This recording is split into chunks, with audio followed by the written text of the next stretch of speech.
Alors que la plupart des jeunes de leur âge ont repris le chemin des cours ce lundi, à Thonon-les-Bains, les membres des équipes de France U17 et U15 de flag football sont entrés dans la dernière ligne droite de leur préparation pour les championnats d'Europe juniors de la discipline prévus en Autriche. Ça fait à peu près un mois et demi que les collectifs ne se sont pas vus, donc c'est histoire de se roder, repréparer les séquences tactiques et leur préparer à cet événement-là qui sera un des plus gros événements sportifs de leur vie pour l'instant.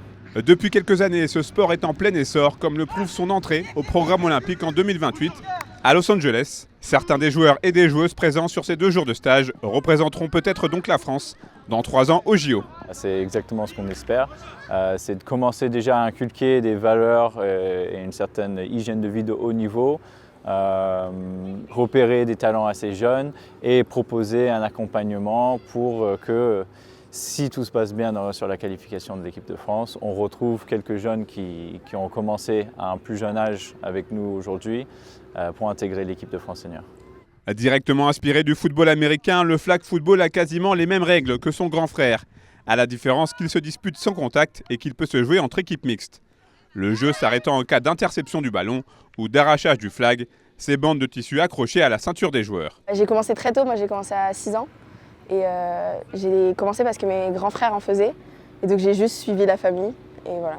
J'aime bien l'esprit d'équipe et dans certains sports c'est un peu malveillant et alors qu'au flag c'est tout le monde rigole, tout le monde est ami entre eux, c'est comme une famille donc c'est ça qui m'a plu.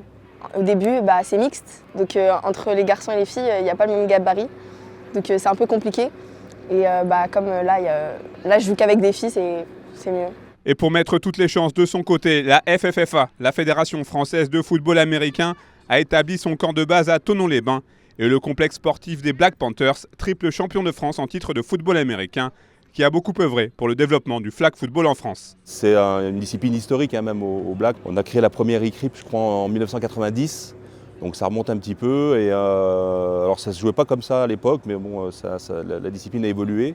On a été ajouté la mixité il y a quelques années, ce qui est une première, je pense, pour un sport collectif, en tout cas en France. Et puis on organise depuis 25 ans maintenant un des plus gros tournois de flag qui s'appelle le Flag Adalpes et qui aura lieu d'ailleurs le 20 et 21 septembre ici à Thonon. À partir de ce jeudi, la France sera donc représentée par 3 équipes pour ces championnats d'Europe junior.